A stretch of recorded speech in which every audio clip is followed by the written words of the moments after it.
오늘 은혜 받으실 말씀은 시편 23편 1절에서 6절 말씀입니다.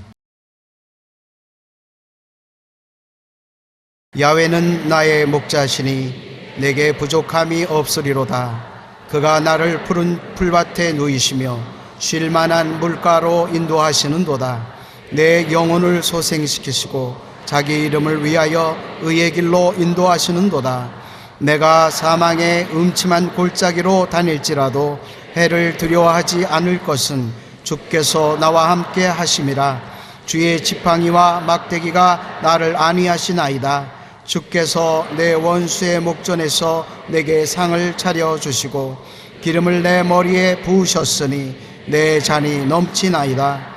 내 평생의 선하심과 인자하심이 반드시 나를 따르리니 내가 야훼의 집에 영원히 살리로다. 아멘.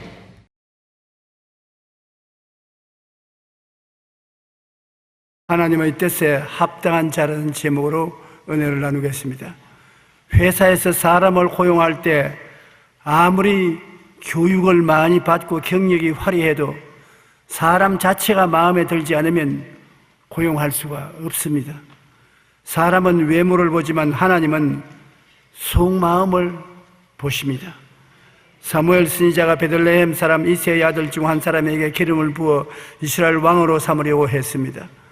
사무엘상 16장 5절로 13절에 보면 내가 야훼께 제사하러 왔으니 스스로 성결하게 하고 와서 나와 함께 제사하자 하고 이새의 그 아들들을 성결하게 하고 제사에 청하였더니 그들이 오매 사무엘이 엘리압을 보고 마음에 이르기를 야훼의 기름 부으실 자가 과연 주님 앞에 서도다 하였더니 하나님께서 사무엘에게 이르시되 그의 용모와 키를 보지 말라. 내가 이미 그를 버렸노라. 내가 보는 것은 사람과 같지 아니하니 사람은 외모를 보거니와 나 야훼는 중심을 보느니라 하시더라. 이새가 아비나답 둘째 아들을 불러 사무엘 앞을 지나가게 하며 사무엘이 이르되 이도 야훼께서 택하지 아니하였느니라 하니 이새가 산마로 지나가게 하며 사무엘이 이르되 이도 야훼께서 택하지 아니하였느니라 하시니 이새가 그의 아들 7을 다 사무엘 앞으로 지나가게 하나 사무엘이 이새에게 이르되 야훼께서 이들을 택하지 아니하였노라 하시고 내 아들이 다 여기에 있느냐. 이새가 이르니 아직 막내가 남았는데 그는 양을 치기나이다. 그는 별 볼 일 없는 아들이라는 것입니다. 데려와도 별 볼 일 없으니까 자기나 치고 있으라고 했다고 하니까 사무엘이 말하기를 야훼께서 이미 지나간 아들들은 택하지 아니했고 이새에게 이르되 내 아들이 다 여기 있느냐. 이새가 이르되 아직 막내가 남았는데 그가 양을 지키나이다. 사무엘이 이새에게 이르되 사람을 보내어 그를 데려오라. 그가 여기 오기까지는 우리가 식사 자리에 앉지 아니하겠노라. 이에 사람을 보내어 그를 데려오니 그의 빛이 붉고 눈이 빼어나고 얼굴이 아름답더라. 야훼께서 이르시되 이가 그니 일어나서 기름을 부으라 하시는지라. 사무엘이 기름 불병을 가져다가 그 형제 중에서 그에게 부었더니 이날 이후로 다윗이 야훼에게 크게 감동되었더라. 8 아들을 다 끌고 나가서 하나님의 종 사무엘에게 보여도 막제를 했는데 사람 보기에는 아주 형제들 중에 왜소하고 잘나지도 못하고 아버지가 별 볼 일 없는 자식이라고 생각하기 때문에 아예 사무엘에게 인사도 시키지 않은 그 아들을 하나님이 선택해서 이스라엘의 왕으로 기름을 부으신 것입니다. 그러므로 하나님은 우리 외모를 보지 않습니다. 우리 속 사람이 어떻게 되는지를 보시는 것이므로 우리 자신이 어떤 속 사람이 되어야 될 것을 깊이 생각해 보아야 되는 것입니다. 자기가 나는 누구인지를 확실히 알고 있어야만 합니다. 하나님이 우리가 어떠한 사람인지 알고 계시는 것처럼 우리 자신도 우리 자신이 누군지를 알고 있어야 하나님 앞에 담대하게 설 수가 있는 것입니다. 여러분은 어떠한 사람입니까? 하나님의 형상과 모양대로 지음받았다고 말했으니 여러분은 영을 가진 영원히 사는 사람이 여러분인 것입니다. 한정된 차원에서 하나님처럼 말하고 창조하고 변화를 가져오는 능력을 가진 사람인 것입니다. 하나님의 형상과 모양대로 지었으니까 하나님은 영이시지 육이 아닙니다. 그러므로 여러분도 영이심으로 영은 죽지 않습니다. 영원히 사는 것입니다. 그리고 하나님은 영이심으로 4차원의 세계에 소속하며 3차원적인 물질 세계를 다스리고 창조합니다. 어느 정도의 면에서는 여러분이 하나님과 같으심으로 여러분도 환경을 다스리고 창조하는 힘을 가지고 있다는 것을 알아야 되는 것입니다. 창세기 1장 27절에 보면 28절까지 하나님이 자기 형상 곧 하나님의 형상대로 사람을 창조하시되 남자와 여자를 창조하시고 하나님이 그들에게 복을 주시며 하나님이 그들에게 이르시되 생육하고 번성하여 땅에 충만하라. 땅을 정복하라. 바다의 물고기와 하늘의 새와 땅에 움직이는 모든 생물을 다스리라. 그러므로 여러분 자신은 하나님의 형상대로 만들어져서 하나님께서 생육하고 번성하고 땅에 충만한 복을 주시고 땅을 정복하라고 했습니다. 완전히 과학적으로 발전시켜서 땅을 정복해서 우리가 원하는 대로 만들라는 것입니다. 그러므로 사람들은 땅을 다스리는 권한을 가지고 있습니다. 그리고 땅만 다스릴 뿐 아니라 살아있는 동식물들, 바다의 물고기와 하늘의 새와 땅에 움직이는 모든 생물들을 다 다스려야 하는 것입니다. 그러므로 여러분은 보통 사람이 아닙니다. 여러분의 손에 의해서 만물이 정복되고 발명되고 발견되고 자동차를 만들고 비행기를 만들고 IT 제품을 만들고 핸드폰을 만들고 하나님이 그 하라고 했습니다. 그러고 산과 들에 있는 짐승들을 다 다스리고 다 훈련시키라고 했습니다. 그러므로 내가 하나님을 닮은 영적인 사람으로 다스리는 능력이 있다는 것을 우리가 알아야 되는 것입니다. 그리고 하나님과 대화하며 하나님을 감동시키는 기도를 하는 사람이 여러분인 것입니다. 하나님은 짐승들을 보고 즐거워하지 않습니다. 하나님은 여러분을 지어놓고 여러분을 사랑하고 여러분에게서 사랑받기를 원해서 지어놓으신 것입니다. 하나님의 형상과 모양대로 지었기 때문에 하나님이 여러분을 보면 하나님 거울을 들여다보는 것처럼 자신을 보는 것입니다. 그리고 하나님은 여러분을 엄청나게 사랑하시는 것입니다. 여러분이 없이는 하나님이 우주에서 계신 것이 재미가 없어요. 여러분이 있어야 재미가 있어요. 그러므로 하나님께서는 여를 보면 손을 부들부들 떨면서 기뻐하고 즐거워하시는 것입니다. 그런 자신이 하나님의 피조물이 되어 있다는 것을 여러분이 알아야 되는 것입니다.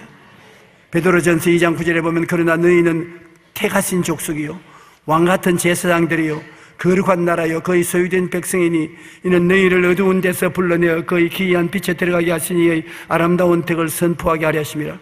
하나님이 여러분을 온천한 만국에 내세워서 하나님 자랑을 하도록 만드신 것입니다. 하나님은 여러분을 자랑으로 생각할 뿐 아니라 여러분은 하나님을 자랑해야 되는 것입니다. 또 고린도전서 2장 9절로 10절에 보면 기록된 바 하나님이 자기를 사랑하는 자를 위하여 예비한 모든 것은 눈으로 보지 못하고 귀로 듣지 못하고 사람의 마음으로 생각지 못하였다함과 같으니라. 오직 하나님이 성령으로 이것을 우리에게 보이셨으니 성령은 모든 것 하나님의 깊은 끝까지도 통달하시느니라. 하나님이 자기를 사랑하는 자들을 위해서 예비를 합니다. 하나님은 여러분을 위해서 무엇을 먹을까, 무엇을 입을까, 무엇을 마실까, 어떻게 살 거를 직접 예비하시는 하나님인 것입니다. 준비를 하셔요.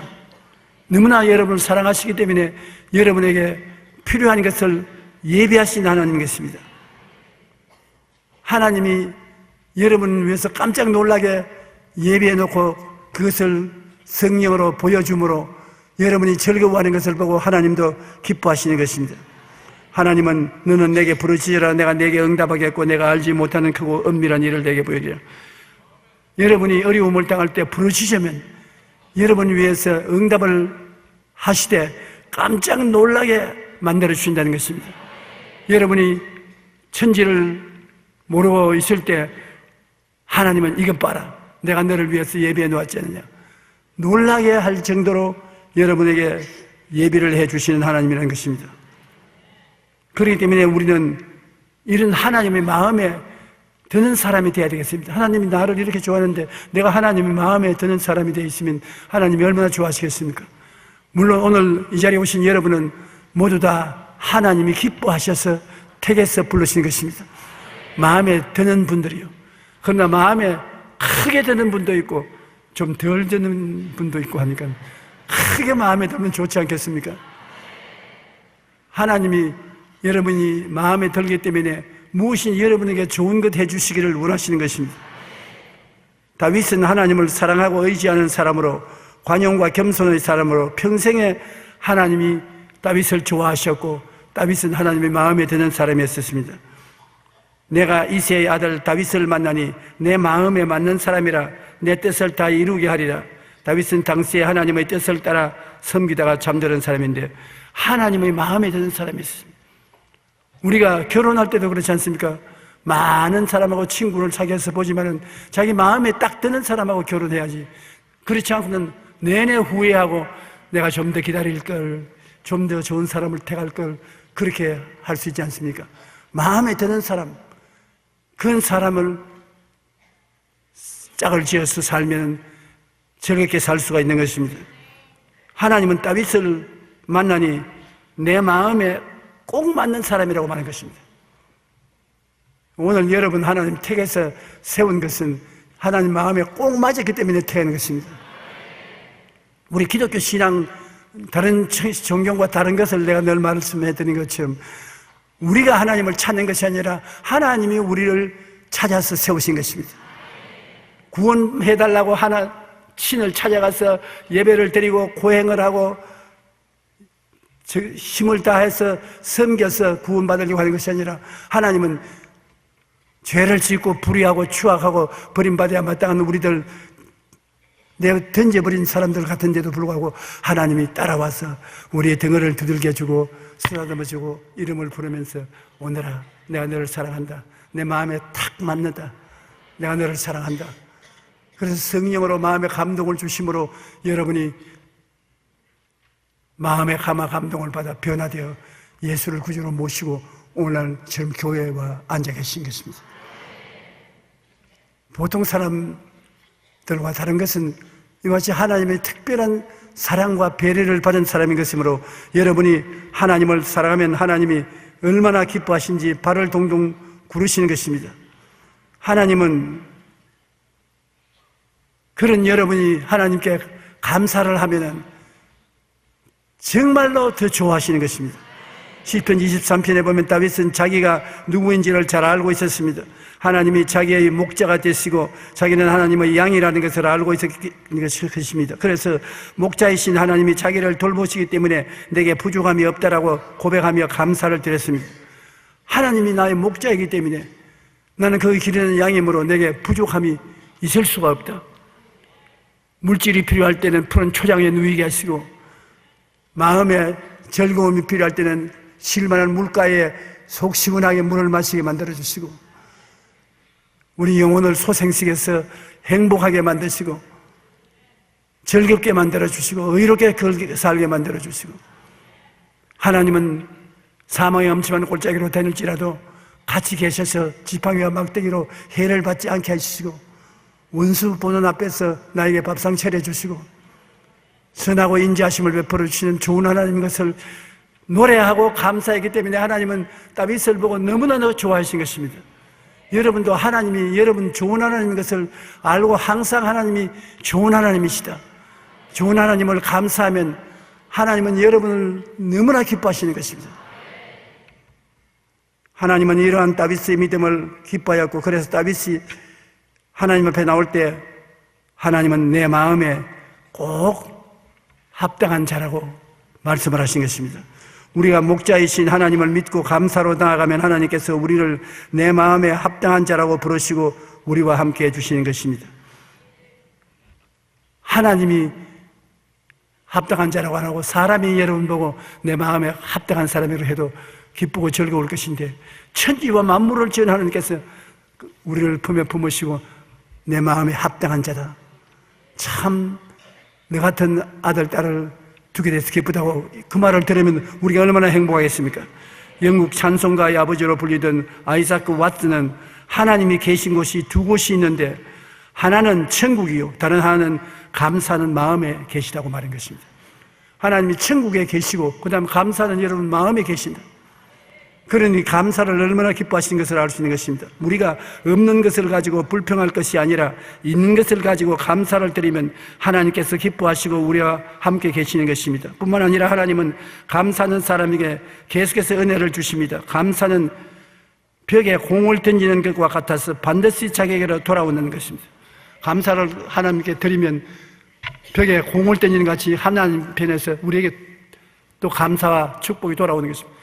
던지면 돌아오고 던지면 돌아오고 하나님과의 감사와 기쁨으로 교제할 수 있다는 것입니다.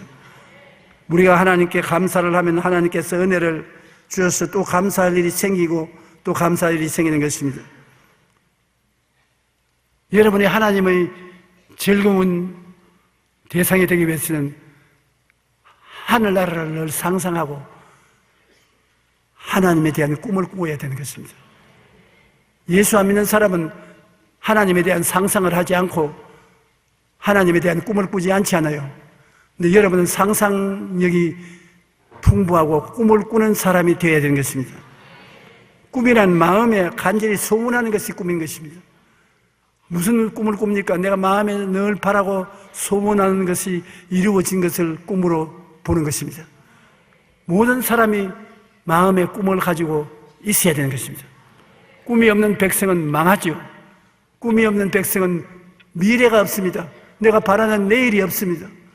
그러므로 꿈이 없는 사람은 하나님이 버린 것입니다.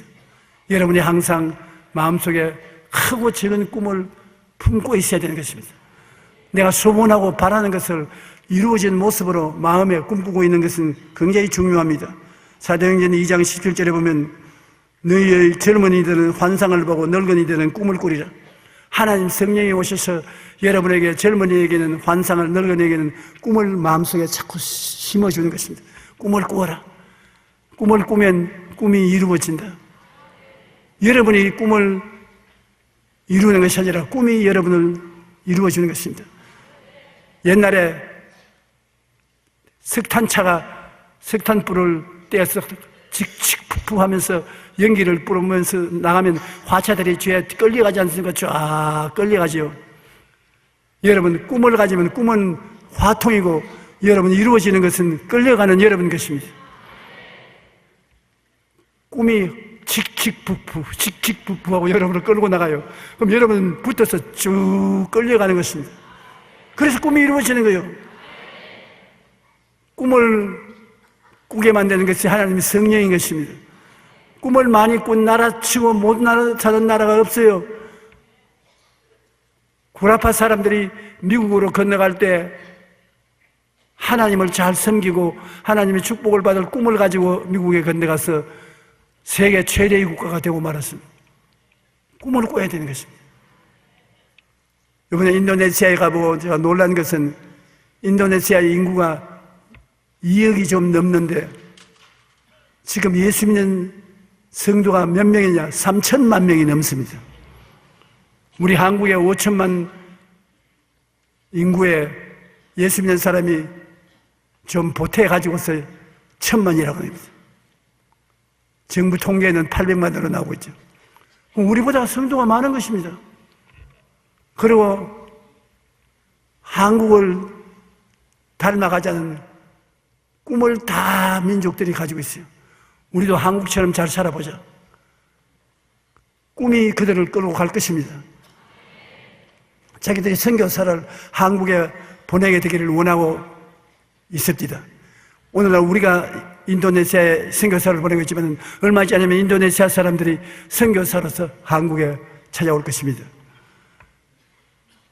꿈을 가슴에 품으면 꿈이 여러분을 이끌어 간다는 것을 잊지 말아야 되는 것입니다. 빌립보서 2장 13절에 너희 안에서 행하시는 하나님이 있으니 자기의 기쁘신 뜻을 위하여 너에게 소원을 두고 행하게 하시네. 꿈은 소원입니다. 하나님이 여러분에게 소원을 두어서 꿈을 꾸게 하고 그 꿈이 이루어지게 하는 것입니다. 가슴에 꿈을 품으면 꿈이 그 사람을 이끌고 가는 것입니다. 여러분 지금도 성령께서 여러분을 붙잡고서 여러분의 꿈을 이루기 위해서 칙칙푸푸 하고 지금 밀고 있는 것입니다. 여러분은 꿈을 쳐다보고만 있으면 언젠가 그 꿈이 여러분 생활 속에 이루어지고 있는 것을 보게 될 것입니다. 꿈을 늘 바라보는 것이 아브라함과 야곱과 요셉이 행하는 것입니다. 아브라함에게는 하나님께서 갈대아 우르에서 그를 만나 나이가 75세 은퇴하고도 남은 인생인데 꿈을 심어서 새로 출발시켰습니다. 내 부모, 전토, 친척, 아비 집을 떠나 내가 내게 지시할 땅으로 가라. 지시할 땅은 갈대아 우르에서 가나안 땅을 바라보고 그 땅으로 가라. 내가 내게 복 주고 복 주며 번창케 하고 번창케 하리라고 말씀하신 것입니다. 너는 눈을 들어 너 있는 곳에서 북쪽과 남쪽 그리고 동쪽과 서쪽을 바라보라. 눈을 들어서 너 있는 곳에서 북쪽, 남쪽, 동쪽, 서쪽을 바라보라. 보이는 땅을 내가 너 자손에게 주리니 영원하리라. 눈으로 보고 꿈을 꾸는 그 땅을 내게 주고 너 자손에게 주겠다는 것입니다. 창세기 15장 5절에 보면 그를 이끌고 밖으로 나가 이르시되 하늘을 우러러 무별을 셀 수 있나 보라. 또 그에게 이르되 내 자손이 이와 같으리라. 하늘의 별들을 헤아려 보고 기도를 해라. 그 수대로 내가 자식들을 주겠다고. 그러므로 아브라함은 꿈을 꾸는 사람입니다. 75세 꿈을 꾸고 그는 하나님의 은총과 축복을 잔뜩 받은 분인 것입니다. 여러분 나이가 어리면 환상을 보게 하고 나이가 많으면 꿈을 꾸게 하는데 절대로 기도하고 하나님 주시는 꿈과 환상을 버리지 마십시오. 꿈 같은 소리 하시네. 내 나이에 뭘 그런 걸 한다고. 꿈 같은 소리 하면 그 꿈을 하나님이 이루어 주시는 것입니다. 저는 이번에 인도네시아에 갔다 오면서 내 꿈이 맞기는 맞았구나. 내가 후반기 인생에는 온 천하에 다니며 만민에게 복음을 전가하려고 했는데 인도네시아에 서울에서 쫓아가서 7시간 비행기를 타면 자카르타에 가서 비행장에 내려서 3시간을 기다려가지고서 또 국내선 비행기를 2시간이나 타고 그 나라에 가서 그 이튿날부터 이튿날 달아서 복음을 전가하고 그리고 또 국내선 2시간을 타고 자카르타로 나와가지고서 그곳에서 공항 비행장에서 쪼그리고 자고 아침에 일어나서 비행기를 타고 여기까지 왔는데 보통 사람도 벌벌 길 곳에 나는 안 길거든.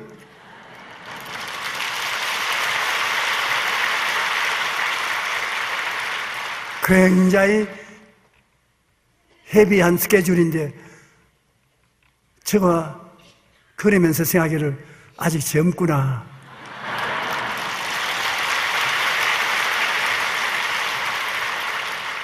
내 꿈을 바라보고 이래오니까 하나님이 꿈으로서 나를 이끌고 가는 것을 느꼈습니다. 내 힘으로 되는 것이 아니라 꿈이 나를 이끌고 간다. 그 꿈이 온천한 만국에 다시 들어가서 복음을 전파하고 난 다음에 100살이 넘어서 하나님 부르시면 가겠다고 했기 때문에 그 꿈이 이루어지고 있는 것입니다. 여러분, 그러므로 개인의 문제나 가정이나 국가에 대한 꿈을 가져야 되는 것입니다. 꿈이 있는 개인은 망하지 않습니다. 꿈을 있는 가정은 망하지 않습니다. 꿈이 있는 민족은 망하지 않습니다. 민족이 꿈을 갖지 못하면 그 망하게 되는 것입니다. 아브라함은 꿈의 사람이었습니다. 야곱도 한 가지입니다. 야곱은 외삼촌 집에서 머슴살이 했는데 20년이나 머슴살이 해도 외삼촌하고 임금으로 말다툼이 많았습니다. 외삼촌은 돈을 별로 많이 주지 않고 부리고 싶고, 야곱은 월급을 많이 받고 싶고, 그래서 타협을 했습니다. 야곱이 하는 말이, 외삼촌 짐승을 내가 목축을 하는데 얼룩덜룩이는 외삼촌이 다 옮겨가십시오. 나는 얼룩덜룩이가 없는, 점박이가 없는 양이나 소나 염소를 먹일 테니까 그 새끼를 낳을 때 얼룩덜룩이를 낳으면 그걸 내 월급으로 정해 주십시오. 그 외삼촌이 생각해 보니까, 야, 이 자식 꽤 지가 넘어갔다. 얼룩덜룩이가 아닌 짐승들이 얼룩덜룩이 새끼를 많이 낳을 택이 없으니 1년에 몇 마리 낳겠노? 너 월급 몇 푼 안 된다. 좋다. 그래 하자. 조카야. 얼룩덜룩이는 내가 다 치우마. 3일길로 얼룩덜룩이 짐승을 치워놓고, 그 다음에 얼룩덜룩이가 없는 짐승을 야곱에 치게 하는 것입니다. 외삼촌 집으로 돌아가면서 고개를 슬슬 흔들었습니다. 꾀를 부리는 놈이 꾀에 지가 넘어갔다. 이제 얼룩덜룩이가 없는 순수한 색깔의 새끼는 아무리 낳아도 다 내 것이니까 좋은 일이다. 그런데 이 야곱은 바라봄의 법칙을 사용한 것입니다. 외삼촌이 눈앞에 사라지자마자 산에 올라가서 달구나무, 버드나무, 신풍나무를 빼다가 얼룩덜룩이를 만들어서 껍질을 벗겨서 물을 마시는 처소의 앞에 쫙 세워놨습니다. 짐승들이 거기서 물을 마시고 새끼를 베는데, 물 마실 때 그는 판장을 끼고 보고 있는 것입니다. 그 짐승들이 얼룩덜룩이를 보고 얼룩덜룩이 새끼를 낳겠다고 결정하는 것이 아니라 야곱이 마음속으로 얼룩덜룩이를 보는 겁니다.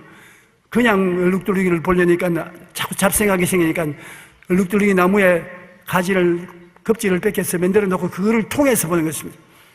그걸 통해서 새끼를 가지면 얼룩덜룩이다. 얼룩덜룩이다. 그리고 보고 기도를 하고 나니까 새끼만 낳으면 얼룩덜룩, 새끼만 낳으면 얼룩덜룩. 나중에 아저씨가 발을 동동 굴러도 안 되고 얼룩덜룩이만 낳아가지고 큰 부자가 됐었습니다. 바라봄의 법칙인 것입니다. 자기가 그냥 바라보면 잡생각이 생겨서 잘 바라봐지지 않아요. 나는 중병에 걸려서 안수기도 받으러 온 사람에게 꼭 그런 말을 합니다. 암이 걸려서 온다든지 중요한 병이 걸렸으면 기도를 해주고 난 다음에도 나았다는 모습을 생각하라면 대답하는 것이 안 된다는 것입니다. 몸이 아프니까 자꾸 아픈 게 생각이 나지 나은 것이 생각이 안 된다고. 그러면 젊을 때 사진이 있냐? 사진이 있다고. 아주 이쁘게 이렇게 찍은 사진이 있냐고요. 있다고. 그 사진을 복사를 많이 해가지고서 내 눈이 가는 곳마다 다 붙여놓아라. 침대 앞에, 화장실에, 밥상 앞에, 내 가방에. 내가 보면 이것만 보지, 이렇게 아픈 모습은 보지 말라는 것입니다. 나는 기도받고 믿었으므로 이렇게 아름답게 나았다. 야곱이 얼룩덜룩이와 같이 나는 아름다운 이 모습으로 살아난다. 그리고 기도를 하면은 바라봄의 법칙에 따라서 성령이 그 꿈을 통해서 기적을 베풀어 나게 하는 것입니다. 나는 많은 사람들이 불치의 병이 되었으나 사진을 보고 자기 아름다운 모습으로 건강하게 된 것을 보았던 것입니다. 제가 이번에 인도네시아에 가서 놀란 것은 인도네시아에 큰 교회를 세운 사람들이 많아요. 그 대표자가 내게 와서 하는 말이, 우리가 이 큰 교회를 세운 것은 조 목사가 인도네시아에 와서 집회할 때 받은 은혜와 4차원의 복음을 적은 책을 읽고 마음의 꿈을 꾸었다는 것입니다. 우리는 인도네시아에서도 우리가 여의도 선보험교회와 같은 교회를 세울 수 있다는 꿈을 꾸었다는 것입니다. 그래서 우리는 그 꿈을 보고 나온 결과에 이렇게 큰 교회를 세우게 되었다고, 꿈이라는 것이 이렇게 위대한 힘이 있는 줄 몰랐다고 그런 말을 하는 것을 들었습니다. 여러분은 다른 건 몰라도 꿈은 꿀 수 있습니다. 나무 꿈을 내가 빌려서 가지면 내 꿈이 될 수 있는 것입니다. 중국이 말에 타산지석이라는 말이 있는데 나무 산에 돌을 가지고 우리 집 산에 갖다 놓으면 우리 돌이 되는 것입니다. 그러므로 여러분 다른 사람의 이야기를 듣고 다른 사람의 꿈을 듣고 그 꿈을 내가 빌려와서 내 가슴 속에 품으면 내 꿈이 되는 것입니다. 꿈이 없으면 하나님이 역사하지 않습니다. 꿈이 있으면 하나님이 역사하는 것입니다. 그러므로 야곱도 얼룩덜룩이 나무를 통해서 얼룩덜룩이 짐승 새끼의 꿈을 꾸었다가 그렇게 큰 부자가 된 것입니다. 요셉은 뭡니까? 요셉은 12형제 중에서 11째 형제인데 다른 형제들은 꿈을 안 꾸었어요. 꿈에 관심이 없었어요. 요셉은 꿈에 관심이 많았어요. 그래서 진짜 자다가 꿈을 꾸었는데 곡식단이 11단이 자기를 둘러싸서 절하는 것도 보았고 해와 달과 11별이 자기에게 절하는 것도 보았고 보아서는 그대로 있을 것을 자꾸 나팔을 불고 나는 이런 꿈을 꾸었다 이런 꿈이 있다고 하니까 형제들이 미워해서 그를 죽이려고 하는 것입니다. 그래서 목축을 하고 있는데 아버지 심부름으로 오는 것을 보고 저 꿈꾸는 놈이 오는도다 우리 저놈 죽여버리자. 아주 꿈꾸는데 몸서리가 난다. 꿈꾸는 놈을 죽여버리면 꿈이 사라질 줄 아는데 꿈이 요셉의 가슴 속에 있기 때문에 칙칙 끌고 가는 것입니다. 꿈을 죽일 수가 없어요. 그들이 요셉을 죽이는 대신에 대상들에게 종으로 팔아먹었는데 그가 대상이 되어서 애굽의 보디발의 집에 노예가 들어갔는데 10년 동안 종살이에 가정 총무가 되었습니다. 그가 하는 것마다 잘 됐어요. 누명을 쓰고 3년 동안 감옥살이 했는데 또 감옥에도 총무가 되었어요. 성령이 그를 이끌어가는 것입니다. 애굽 바로 왕의 꿈에 해석을 못해서 애를 줄 때 요셉이 가서 해석해주고 국무총리가 된 것입니다. 꿈이 어느 곳에 가든지 형통하게 만들어지는 것입니다. 여러분 꿈을 가지고 있으면 잘 되게 돼요. 형통하게 만들어줘요. 인간의 힘으로 안 되는 것이 형통하게 잘 되게 되는 것입니다.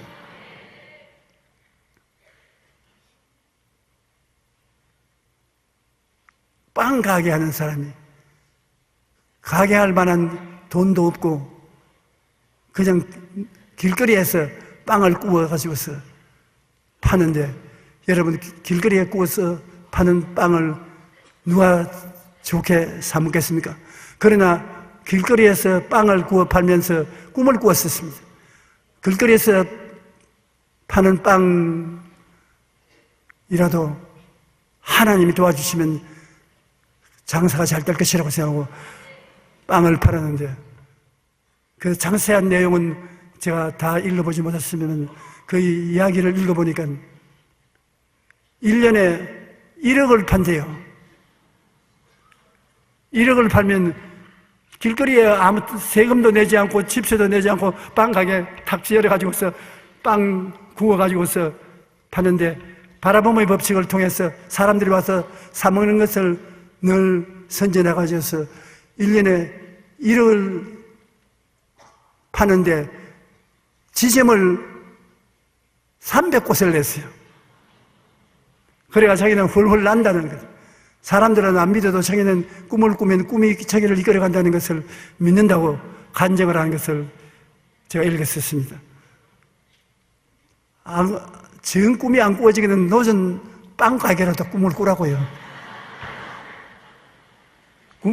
꿈 때문에 공격을 당하고 꿈 때문에 핍박을 당하기도 합니다만 한 여론조사기관이 직장인을 대상으로 당신은 꿈을 가지고 있습니까? 라는 질문을 설문조사해보는데 이 질문에 무려 76.4%가 나는 꿈을 접고 산다고 대답했습니다. 아직도 꿈을 가지고 있다라고 대답한 사람은 20%, 지금 꿈을 실현하고 있다고 대답한 사람은 3%밖에 안 되었습니다. 오늘날 대부분의 직장인들이 아무런 꿈도 없이 하루하루를 근근히 살아가고 있다는 것을 말해주는 것입니다. 고생만 많이 하고 별 성과가 없는 것입니다. 하버드 대학에서 목표가 인생에게 미치는 영향을 조사했는데 놀라운 연구 결과가 나왔습니다. 실험 상대자 중에 27%가 목표가 없었습니다. 60%는 목표가 희미했으며 10%는 단기적인 목표를 가지고 있었고 겨우 3%만이 명확하고 장기적인 목표를 가지고 있었습니다. 그리고 25년 후 다시 조사했더니 목표가 없었던 27%는 최하위 수준의 삶을 살고 있었고 목표가 희미했던 60%는 중하위층에 살고 있었고 단기적인 목표를 가지고 있었던 10%는 중상층의 삶을 살고 있었고 명확하고 장기적인 목표를 가지고 있던 3%는 사회 각계의 최고의 인사가 되어 있었습니다. 화차가 기관차를 이끌어가는 것처럼 꿈을 가슴에 품으면 꿈이 우리의 인생을 끌고 갑니다. 꿈을 접어놓고 살지 마세요. 여러분 얼굴을 제가 보니까 접은 사람은 한 사람도 없습니다. 활짝 펴놨는데 아예 펴거들랑 3%에 소속하죠. 절대로 열렬히 꿈을 꾸십시오. 꿈을 열렬히 꾸면 그 꿈이 여러분을 성공하게 만들어 주시는 것입니다. 왜 그러냐면 하나님은 꿈을 좋아하시기 때문에 그렇게 꿈을 꾸는 사람 보고 내 마음에 합당한 사람이다. 하나님은 끊임없는 우주를 꿈꾸고 우주를 지으신 분이기 때문에 하나님처럼 꿈을 꾸면 내가 참 내 자식이다, 나를 닮았다고 기뻐하고 좋아할 것 아니겠습니까? 그리고 우리는 믿음과 창조적인 말을 하면서 살아야 되는 것입니다. 하나님께서 뭐라고 말씀하십니까? 히브리서 10장 38절에 나의 의인은 믿음으로 말미암아 살리라. 또한 뒤로 물러가면 내 마음이 그를 기뻐하지 아니하리라. 믿음으로 사는 것이 내 자식이다. 뒤로 넘어지고 물러가면 내가 저를 기뻐하지 않느냐? 여러분, 사람들이 다 걱정하는 것은 내가 과연 믿음이 있느냐 그 걱정하는데 하나님은 성경에 각 사람에게 분량대로 믿음을 주셨다고 말씀하신 것입니다. 여러분, 이목구비를 가지고 태어나는 것처럼 태어날 때 이미 믿음을 받아서 태어나는 것입니다. 여러분, 겨자씨만한 믿음은 다 가지고 계신 것입니다. 믿음이 있습니다. 그러나 그 믿음이 있음과 동시에 믿음으로 하나님을 모시면 활용할 수 있는 것은 하나님이 여러분을 뜨겁게 사랑하고 계신다는 것을 믿을 수 있지요. 자기 아들을 여러분 위해서 대신 내주신 하나님이 얼마나 여러분을 사랑하는 것입니까? 내가 물을 테니 한번 대답해 주십시오. 하나님이 자기 목숨처럼 여러분을 사랑하고 계십니까? 믿습니까? 믿음이 있네요. 그걸 굳게 믿으면 굳은 믿음을 가진 것입니다. 하나님은 능력이 한없이 많아서 천지를 말씀으로 지으셨습니다. 믿습니까? 그런 능력이면 여러분의 문제는 문제없지 않겠습니까? 그렇게 사랑하는 하나님이 그렇게 큰 능력을 가지고 있으니 그 하나님께 기도하면 듣겠습니까? 안 듣겠습니까? 그렇게 사랑하는 하나님이 여러분 그 기도를 듣지 않겠습니까? 구하라 주실 것이요, 찾아라 찾을 것이요, 문을 두드려야 열릴 것이니 구하는 이마다 얻을 것이요, 찾는 이가 찾을 것이요, 문을 두드리는 이가 열릴 것이니라. 내 자식이 떡을 달라 하면 돌을 주며 생선을 달라 하면 뱀을 줄 자가 있겠는가? 너희가 악할지라도 자식에게 좋은 거 줄 줄 알거든 하물며 천부께서 구하는 자에게 좋은 거 주지 않겠느냐? 아이고 답답해라. 왜 안 믿냐? 하나님 그렇게 말씀하시는 것입니다. 하나님의 사랑을 믿을 수 있고 하나님의 능력을 믿을 수 있으니 그 하나님의 수고하고 무거운 짐을 가져오라는데 가져가면 해결해 줄 것을 믿을 수가 있고 또 여러분은 태어날 때부터 믿음을 분량대로 받아주시니 믿음의 사람으로서 살기를 원하시는 것입니다. 무엇인지 믿음을 가지고 기도를 하면 기도가 응답되는 것입니다. 여러분 기도를 믿음이 없이 하면 헛소리 하는 것이 되지만 믿음으로 기도하면 그 기도가 이루어지는 것입니다. 믿음이 없이는 하나님을 기쁘시게 못하느니 하나님께 나아가는 자는 반드시 그가 계신 것과 또한 그가 자기를 찾는 자들에게 상 주신이 있음을 믿어야 할지니라. 이러한 참 큰 축복을 우리가 가지고 있는 것입니다. 그리고 믿고 믿은 것을 여러분 늘 하나님 앞에 말하고 마귀에게 말하고 여러분 자신에게 말을 해야 되는 것입니다. 하나님은 여러분이 말로서 교제를 할 대상이 되는 것입니다. 하나님이 짐승들하고는 말 안 합니다. 말 대상을 안 삼습니다. 말 대상을 삼는 것은 여러분 사람들에게 말 대상으로 삼고 서로 말을 하는 것입니다. 하나님과 말은 믿음의 말인 것입니다. 여러분이 생각을 통해서 말하고, 꿈을 통해서 말하고, 믿음을 통해서 말하고, 말을 통해서 말하는 것입니다. 그러면 하나님과 대화를 하게 되는 것입니다. 말은 창조적인 에너지를 가지고 있어요. 힘을 가지고 있는 것입니다. 여러분 가슴에 품고 있으면 여러분이 말을 컨트롤 하지만은 입 밖에 나가면 말은 호수에 돌을 던지면 물 파도가 되어 나가지 않습니까? 그와 같이 말은 에너지의 파도가 되어서 나가면서 여러분을 위해서, 이웃을 위해서 기적을 만들어 나가는 것입니다. 우리가 다 실수가 많으니 만일 말에 실수가 없는 자라면 곧 온전한 사람이라 능히 온몸도 굴레 씌우리라. 이 말 자체가 굴레 씌우는 힘이 있는 것입니다. 좋은 말을 말하면 선으로 굴레 씌우고, 나쁜 말을 말하면 나쁜 것이 와서 굴레 씌우고, 말이 우리 운명을 좌우하는 큰 힘을 가지고 있는 것입니다. 누구든지 이 산들을 들여 바다에 던져라 하며 그 말한 것이 이룰 줄 믿고 마음에 의심하지 않으면 그대로 되리라. 태산을 옮기는 에너지가 말 속에 있다는 것입니다. 여러분은 무심하게 말을 해버리지만은 하나님께서 말씀하기를 이 산 보고 옮겨가라고 말해놓고 난 다음에 그 말한 것을 믿고 있으면 그 말이 밖으로 나가서는 산을 뽑아 옮기는 역사를 베풀어 준다는 것입니다. 그러므로 말은 그냥 우연히 지나가는 것이 아니라 여러분 운명과 환경을 변화시키는 큰 힘을 가지고 있는 것입니다. 시편 107편 20절에 보면 그가 그의 말씀을 보내어 그들을 고치시고 위험한 지경에서 건지시는 도다라고 말했습니다. 하나님께서는 말씀을 보내어 우리를 고치시고 위험한 지경에서 건지신다고 말씀하셨으니 말씀이 얼마나 힘이 있는 것입니까? 그런데 하나님의 형상을 따라 지음을 받는 우리 말도 마찬가지로 힘이 있습니다. 우리의 입에서 나온 말은 사라지지 않고 에너지가 되어 우리 삶에 역사하게 되는 것입니다. 여러분이 욕을 하면 그 욕이 말한 내용대로 상대방에 가서 파괴를 가져오는 것입니다. 축복을 하면 밖에 나가서 그게 축복의 에너지가 되어서 축복을 갖다 주는 것입니다. 평균적으로 여자는 하루에 2만 말을 말합니다. 남자들은 7천 단어를 말합니다. 그러므로 가정에서 자녀들을 기르거나 일을 할 때 누구 뜻이 많이 이루어지느냐? 부인의 뜻이 많이 이루어집니다. 말을 많이 하기 때문에 에너지가 많이 나가가지고. 남자들은 말을 안 하고 입만 뚝 다물고 있으면 에너지가 안 나가지 않습니다.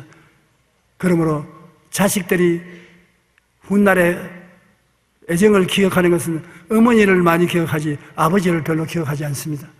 그녀만큼 말의 영향이 크는 것입니다. 여자가 남자보다 3배나 말을 많이 하는데 2013년 메릴랜드 이과대학에서 보고에 의하면 그런 차이는 뇌 단백질 때문이라고 말하고 있는 것입니다. 어찌되었거나 남자든 여자든 우리는 매일 이처럼 엄청난 양의 말을 하고 또 들으면서 사는 것입니다. 그런데 우리 입에서 한번 나간 말은 그냥 없어지는 것이 아니라 우리 인생과 다른 사람의 인생에 크고 작은 영향을 미치는 것입니다.